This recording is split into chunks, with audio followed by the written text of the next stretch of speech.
responded to a violent male mental. When they arrived at the scene, the suspect had inflicted serious injury to himself with a large knife. Very horrific scene.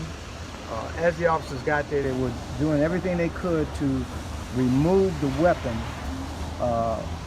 from the individual. As they were doing that, the suspect began to stab our officer several times in the leg. A partner fearing for that officer's safety fired several rounds, and the subject succumbed to his injuries. He's deceased. Our officer is in stable. He's being checked right now. It's unfortunate. We did talk to the mother. She believed her son was having a situation based on drug usage, but unfortunately he didn't make it. But you know, our officer is in good condition. Chief, so we're clear, the officer was stabbed multiple times, or the officer was shot? What the information, and that's the other part, he was stabbed initially several times in the leg, and we believe, we're not certain, because the suspect was not armed with a firearm. When the officers returned fire to protect the officer, we believe he may have been struck by friendly fire, and he might have been shot, single gunshot wound to one of his hands. So they're checking him out now, and he's been in being examined, so we just don't know at this point.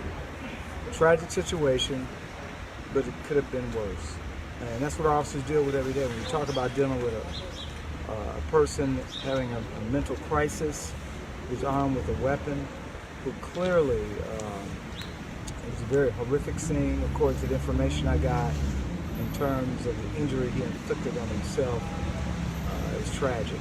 So he could have not only succumbed from the shots that were fired to protect the officer, part of it might have been the injuries he sustained, the self-inflicted injuries.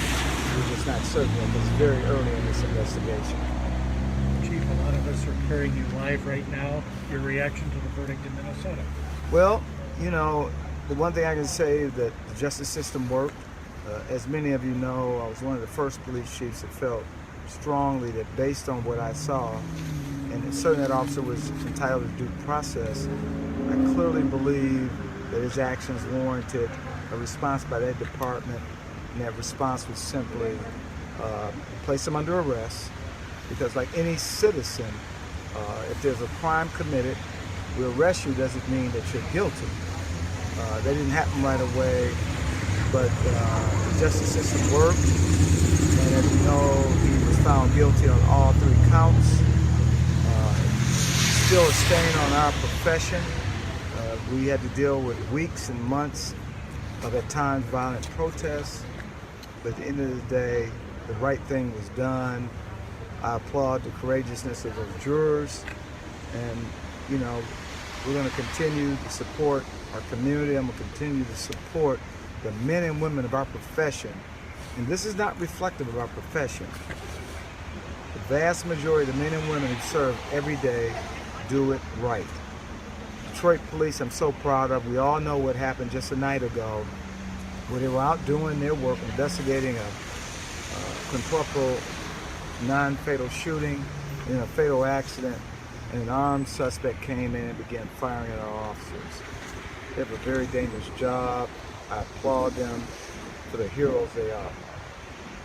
A small group is gathering downtown by DPD headquarters, as we saw for more than 100 nights last year after the death of George Floyd.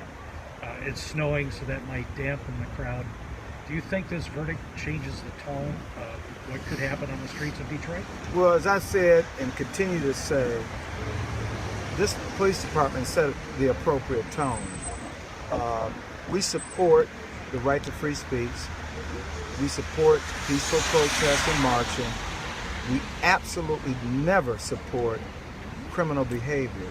If you attack our officers, if you try to burn our buildings, if you try to loot, we will respond accordingly. But for the most part, The protests here in Detroit have been uneventful. We support your right to free speech, and we will continue to do that because our goal is to keep protesters safe. But you are not going to injure any of my officers. We will respond. And we don't think that, I think the message is clear. We dealt with a lot last year, even the Hakeem Middleton, where just blatant lies were told about what took place, almost inciting a very, very violent riot. But we stood tall, we prevailed, and so I'm deeply thankful. But again, we support the right to free speech and protest.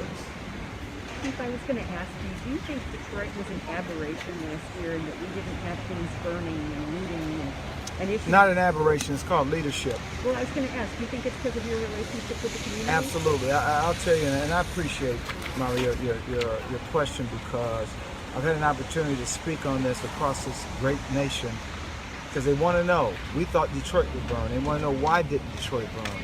We have a great relationship with our community. We have a great relationship with our activist community. But as I pointed out time and time again, there were outside agitators coming into our city who didn't live in our city, who thought they could get traction in provoking and inciting violence. It did not happen. So if you want to come to Detroit, you're not welcome. You know, and when you look around recently, we've seen unrest in cities like Columbus, unrest in cities like Portland's had numerous unrest. Huge. And so, but in Detroit, the people of Detroit speak. They don't want that here. And regardless of what some who sit in seats of influence, not leadership, who make reckless comments, dismantle the police, dismantle the systems of incarceration. Who do you speak for? Because you don't speak for the people who live in this city. People in this city want effective and constitutional policing, and that's what we do. Thank you very much. Thank you.